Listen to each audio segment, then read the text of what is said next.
Well, what makes me so confident that I can win is I'm the greatest fighter in the world. Learn me like, hey, it's okay. You lost, but this is awesome. It's not that I'm bigger and stronger and so much physically more than them. Ronda Rousey is the new Strikeforce Women's Bantamweight Champion! Once hailed as the female Mike Tyson, Ronda Rousey was the UFC's undisputed queen, a warrior whose name alone sent chills down the spine of any opponent. The unstoppable force who could dismantle legends in mere seconds, she was, in every sense, invincible. But as we've seen time and time again in sports, not even the greatest can escape the crushing weight of their own ego. And for Ronda, her fall from grace would be swift and brutal. Once adored by millions, she now finds herself the subject of mockery, ridiculed by fans who once worshipped her. From the unforgettable moment Holly Holm's head kick ended Ronda's undefeated streak to her crushing loss against Amanda Nunes and her bitter exit from the UFC, Ronda Rousey's journey from glory to ruin stands as one of the most jaw-dropping collapses in sports history. But how did this Iron Queen of the UFC crack at an era when Ronda Rousey was the very definition of invincible? From 2011 to 2015, Ronda Rousey tore through the UFC with an unbroken streak of 12 consecutive victories, cementing her status as a living legend. She wasn't just the champion, she was the champion. Armed with an elite judo background, Ronda brought a new wave of dominance to the octagon, fierce, precise, and relentless. Her signature move, the armbar, became the stuff of nightmares for her opponents. 9 of her 12 victories ended with that brutal, devastating technique, often within the first few seconds of the first round. The way Ronda dismantled her foes was nothing short of legendary. She dispatched Kat Zingano in just 14 seconds, took out Miesha Tate in under a minute, and obliterated Alexis Davis in only 16 seconds. These mind-blowing feats fueled the belief that Ronda didn't just win, she dominated. As the roaring crowds cheered, Ronda's dominance elevated her to the very pinnacle of combat sports.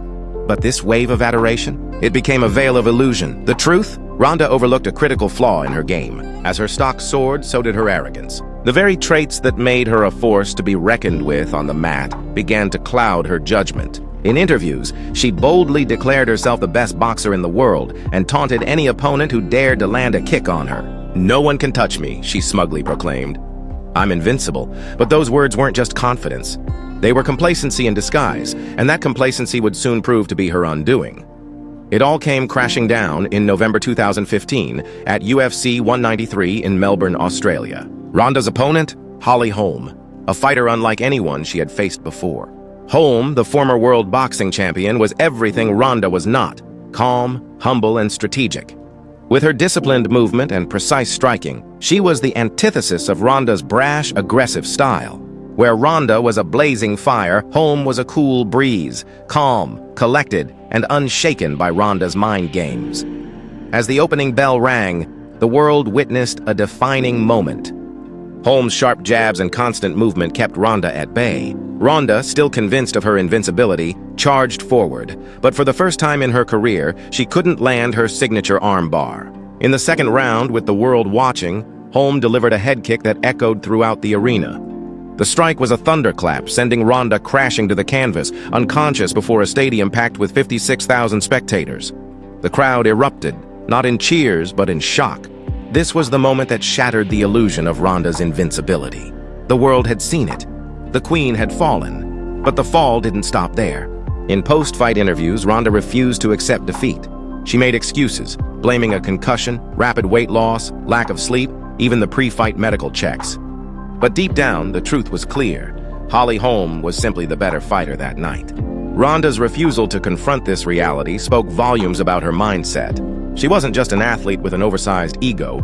She was someone unwilling to learn from her mistakes. The loss to Holm was devastating, but it wasn't the end. Ronda still had a chance to rise again. She could have learned, adapted, and proved her doubters wrong. But instead, she faced Amanda Nunes at UFC 207 in December 2016, and it quickly became apparent that her fall from grace was complete. After a year-long absence from the octagon, Ronda returned to reclaim her title, but what fans saw wasn't the fierce competitor they remembered.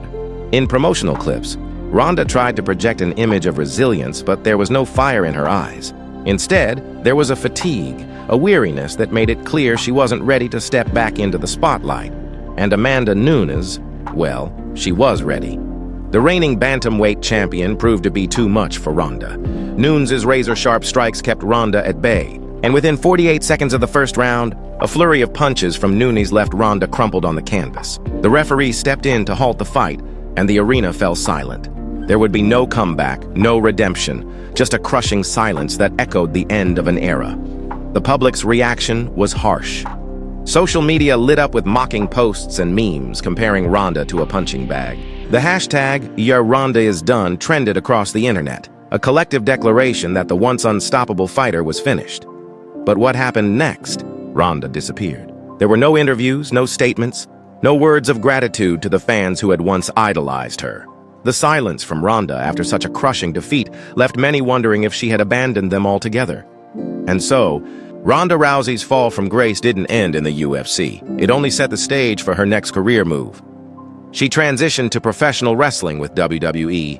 In the beginning, things seemed promising. Ronda's judo background and UFC fame made her a natural fit for the ring. Fans embraced her, and it appeared she had rediscovered her spark. But once again, her ego got the better of her. At the 2019 Elimination Chamber event, Ronda let her emotions get the best of her. In an impulsive outburst, she called wrestling fake and insulted the fans who had supported her. "I'm not here to entertain you," she shouted during a promo, her voice dripping with disdain. For the WWE community, this was a betrayal. Fans didn't just boo her, they rejected her. The same arrogance that had once propelled her to the top of the UFC resurfaced, and this time, it had no place in the world of professional wrestling. Ronda may have had the potential to thrive in WWE, but her disregard for the fans and the sport itself ultimately sabotaged her career. Today, Ronda Rousey is a figure who has burned bridges in both MMA and WWE. The same fans who once worshipped her now mock her.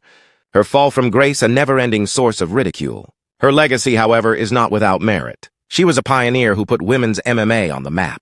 She forced the UFC to create women's divisions and opened doors for fighters like Amanda Nunes, Valentina Shevchenko, and Rose Namajunas. Though her story is marred by arrogance and a failure to learn from her defeats, Ronda Rousey's legacy still inspires young women around the world to chase their dreams in the octagon.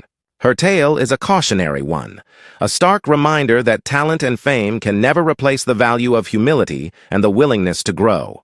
For the moment you believe you're untouchable, that's when the fall begins.